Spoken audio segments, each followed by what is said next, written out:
আজ বানাচ্ছি spicy mutton curry.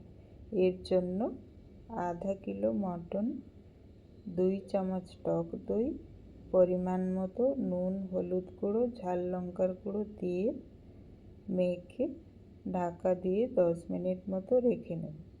কড়াইতে ধনে, জিরে, গোলমরিচ, শুকনো লঙ্কা, গোটা গরম মশলা ভেজে জল দিয়ে বেটে নেব।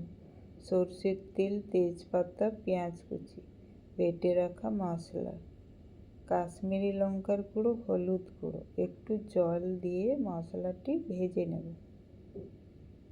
মশলার থেকে তেল ছেড়ে দিলে তার মধ্যে ম্যারিনেট করে রাখা মটনটা দিয়ে কিছুক্ষণ মটনটা কষিয়ে নেব। এরপর দিয়ে দেব আলু দিয়ে নেড়ে চেড়ে 2 মিনিট মতো ভেজে জল দিয়ে কুকারের মধ্যে দিয়ে ঢাকা দিয়ে মিডিয়াম আঁচে 2 সিটি দিয়ে সিমে রেখে 10 মিনিট রান্না করব।